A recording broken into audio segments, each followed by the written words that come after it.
بسم اللہ الرحمن الرحیم۔ معزز سامعین و ناظرین، آج ہم اہل تشیع اور اہل سنت والجماعت کے درمیان میں ایک اختلافی مسئلے کی طرف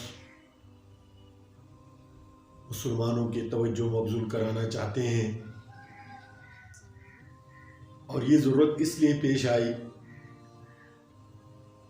اصل میں شیعہ یہ چاہتے ہیں کہ صحابہ کرام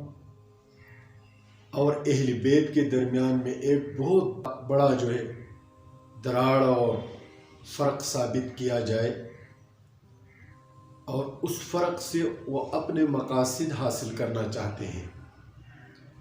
اہل بیت کے دعوے کے اندر ان کی جو پوشیدہ مقاصد ہیں، جو اغراض ہیں، ان کو پورا کرنے کے لیے انہوں نے صحابہ کرام کو ایک کیٹیگری میں رکھا ہے اور ان کے مد مقابل اہل بیت کو رکھا ہے۔ حالانکہ بالکل ایسا نہیں ہے۔ صحابہ کرام اور اہل بیت کا آپس میں انتہائی گہرے تعلقات، گہرے مراسم، رشتہ داریاں، انتہائی محبت و مودت ہے۔ تاریخ کے اوراق اس سے بھرے پڑے ہیں۔ تو آج ہم اس لیے یہ ویڈیو بنا رہے ہیں کہ اللہ یاری نامی ان کا کوئی ذاکر ہے، پتہ نہیں کیا ہے، اس کا ایک ویڈیو کلپ دیکھا، اس میں وہ بہت بڑے شد و مد کے ساتھ یہ بات ثابت کرنے کی کوشش کر رہا ہے کہ حضرت علی کرم اللہ وجہہ، حضرت عمر فاروق رضی اللہ تعالیٰ عنہ کے درمیان میں تعلق نہیں تھا، بہت ناراضگی تھی، بہت بڑا قصہ تھا۔ اور اہل سنت والجماعت کا یہ موقف ہے کہ حضرت علی کرم اللہ وجہہ ساری زندگی جب تک حضرت عمر کی شہادت ہوئی اسی وقت تک وہ اس کے مشیر رہے، حکومت کے اونچ نیچ میں، تقرریوں میں، ہر جگہ وہ اس کا مشورہ وہ کار فرما رہا، فیصلوں میں، ہر جگہ پر۔ اب جو ضمنی مسئلہ ہے وہ یہ ہے کہ تمام کتابوں میں، شیعوں کے بہت سارے کتابوں میں، اہل سنت کی کتابوں میں اور تاریخ میں یہ بات مسلم ہے کہ سیدنا عمر فاروق رضی اللہ تعالیٰ عنہ کا علی رضی اللہ تعالیٰ عنہ کے ساتھ سسر اور داماد کا رشتہ تھا۔ حضرت علی رضی اللہ تعالیٰ عنہ کی صاحبزادی حضرت ام کلثوم، جو کہ حضرت فاطمہ الزہرا رضی اللہ تعالیٰ عنہ کی صاحبزادی تھی، اس کا نکاح حضرت عمر رضی اللہ تعالیٰ عنہ کے ساتھ ہوا۔ اب اس اللہ یاری نامی اس ذاکر کا تھوڑا سا بیان سن لے، پھر میں اس پر اپنے حوالات پیش کروں گا، آپ کو بتاؤں گا۔ اس نے یہاں پر پہلے تو انکار کیا کہ یہ رشتہ ہوا نہیں، پھر الفروع من الکافی کے حوالے سے ایک کتاب کا اس نے ذکر کیا، حوالہ دیا، اس کا جلد نمبر 5 اور صفحہ نمبر 346 پر وہ کہتا ہے کہ یہ امام جعفر صادق رحمۃ اللہ علیہ سے کسی نے اس نکاح کے حوالے سے بات کی کہ لوگ ہمیں طعنے دیتے ہیں کہ حضرت علی رضی اللہ تعالیٰ عنہ نے اپنے صاحبزادی کا نکاح حضرت عمر سے کیا تھا،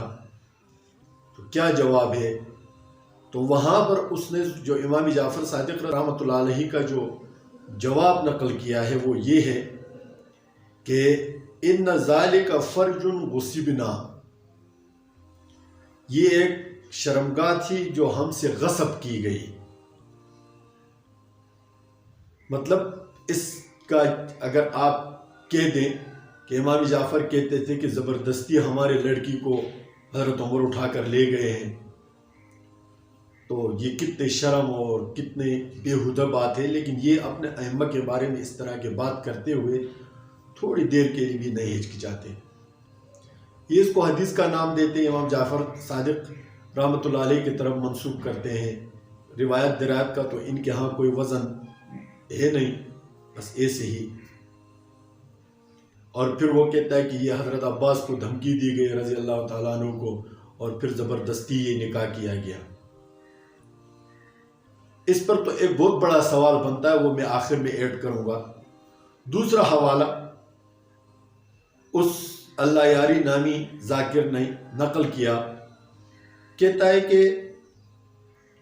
حضرت علی رضی اللہ تعالیٰ عنہ کو جب محسوس ہوا، حضرت عباس رضی اللہ تعالیٰ عنہ نے آ کر اس کو بتایا کہ ہم سے سقائے کی ذمہ داری چھین لی جائے گی، آپ پر چوری کا الزام لگا دیا جائے گا، آپ کے ہاتھ کاٹ دیے جائیں گے، اور پھر جو ہے اور بھی بہت سارے باتیں کی،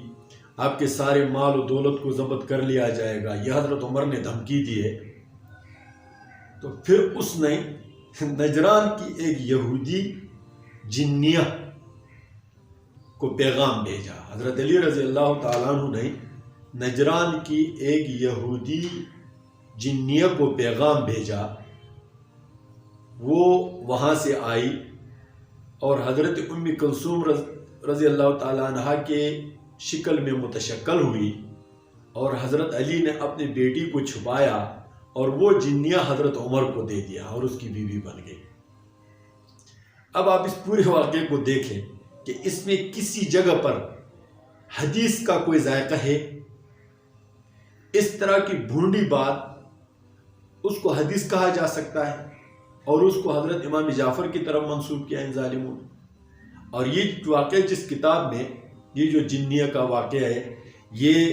اس کتاب کا نام ہے الخرائع والجرائح، یہ کتاب ہے، اس کے جلد نمبر 2 صفحہ نمبر 825 پر اس نے یہ واقعہ نقل کیا ہے۔ اب تھوڑی دیر کے لیے آپ بحیثیت مسلمان یہ سوچیں، بحیثیت شیعہ یہ سوچیں کہ حضرت علی کرم اللہ وجہہ جیسے اعلیٰ نسب کا آدمی، سارے عالم اسلام کا اس کی جرت، اس کے بہادری اور اس کے غیرت پر فخر ہے، وہ اپنی بیٹی کا انکار بھی نہیں کر سکتا تھا۔ اگر حضرت عمر کے ساتھ اس کی واقعی دشمنی تھی تو وہ اپنی بیٹی کو بھی نہیں بچا سکا۔ یہ اس بے غیرت زمانے کو دیکھو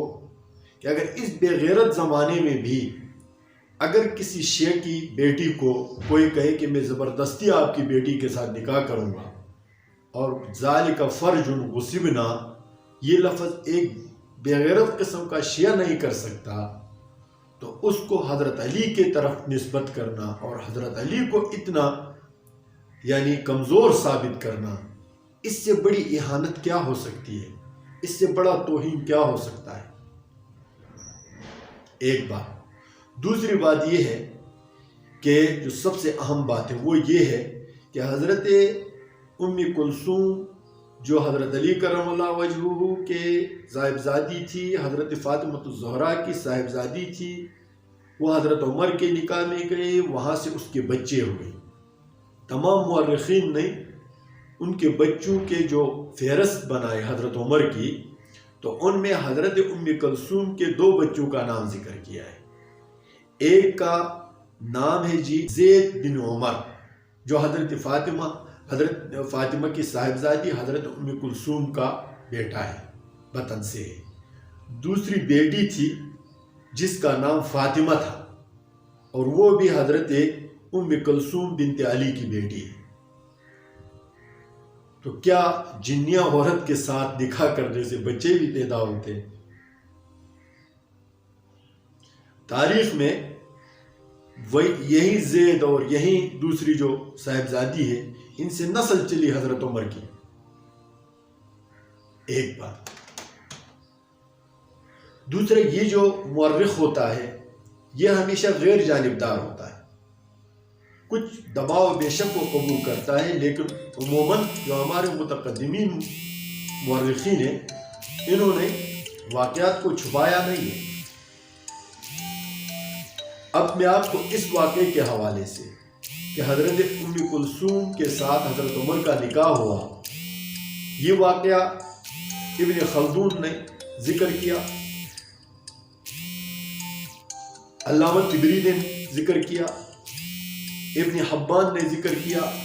ابن قتیبہ نے ذکر کیا، ابن اسیر نے ذکر کیا، اور اتنے وضاحت کے ساتھ ذکر کیا اگر اس طرح کا کوئی واقعہ ہوا ہوتا جیسے کہ شیعوں نے اپنی کتابوں میں نقل کیا ہے تو وہ ضرور اس کی طرف، یہ سارے جو مورخین ہیں یہ ایک بات پر متفق تو نہیں ہو سکتے، کوئی نہ کوئی تو بنو عباس نے لکھا، یہ تقریباً اکثر جو تاریخ ہیں یہ بنو عباس میں لکھے گئے، اس وقت ان پر کوئی پابندی بھی نہیں تھی، بنو امیہ کی حکومت نہیں تھی، خلفائے راشدین گزر چکے تھے، بنو عباس میں بیٹھ کر ایک آدمی تاریخی واقعات کو کیسے چھپا سکتا ہے؟ بالکل ممکن نہیں۔ لیکن کسی بھی مورخ نے ان کی جو من گھڑت بات ہے کہ جی وہ بنو حضرت عباس کے پاس گئے اور وہاں جا کر کہا میں حضرت علی کا ہاتھ کاٹ دوں گا اور میں آب زمزم جو ہے وہ بند کر دوں گا اور سقایا آپ سے چھین لوں گا اور آپ کے باغات اور جائیداد پر قبضہ کر لوں گا، اور اس طرح کی دھمکی آمیز باتیں کسی بھی مورخ نے نقل نہیں کی۔ جس طرح کی یہ جنیہ کا واقعہ انہوں نے گڑھ لیا ہے اور امام جعفر صادق کی طرف منسوب کیا ہے، اسی طرح یہ سارے واقعات انہوں نے گڑھ لیے ہیں۔ اور تعجب کی بات یہ ہے کہ یہ ان کے لیے تو کوئی بڑی بات اس لیے نہیں کہ یہ پیغمبروں پر جھوٹ بول سکتے ہیں، اماموں پر جھوٹ بولتے ہیں، تو جھوٹ بولنا ان کے نزدیک، میں اپنے دوسرے ویڈیو میں یہ بات ثابت کر چکا ہوں کہ ان کے بنیادی عقائد میں جھوٹ بولنا ایک بہت بڑی عبادت ہے۔ تو جب جھوٹ بولنا کسی مذہب میں عبادت کہلائے تو وہاں اس طرح کے جھوٹ گڑنا کہ نجران سے یہودیہ جن عورت بلایا، اگر حضرت علی رضی اللہ تعالیٰ عنہ کے پاس اتنی بڑی طاقت تھی کہ جنات پر بھی اس کی حکومت تھی تو بس اس عمر کو اٹھا کر گڑھے میں ڈال دینا چاہیے تھا اور حکومت پر قبضہ کر لینا تھا۔ لیکن کبھی بھی حضرت عمر کے دور میں، حضرت عثمان کے دور میں، حضرت ابوبکر صدیق کے دور میں کبھی کسی جن کو بلا کر ان کو ٹھکانے نہیں لگایا اور اپنا حق حاصل نہیں کیا۔ ایک طرف سے اس طرح مافوق الفطرت طاقتیں اور ایک طرف اتنی مجبوری کہ آدمی اپنی بیٹی کا رشتہ، بیٹی کے رشتے سے بھی انکار کر سکے، تو فیال العجب، یہ تعجب کی بات ہے کہ نہیں؟ یہ دیکھیں اور پھر خود فیصلہ کریں کہ یہ کیسے گرے ہوئے لوگ ہمارے معاشرے میں پنپتے ہیں۔ میں یہ ساتھ میں وہ کتاب کا حوالہ بھی لگا دیتا ہوں جہاں پر اس نے یہ جنیہ کا واقعہ ذکر کیا ہے۔ اللہ تعالیٰ ہمیں دین کو سمجھ کر اس پر عمل کرنے کی توفیق عنایت فرمائے۔ السلام علیکم ورحمۃ اللہ وبرکاتہ۔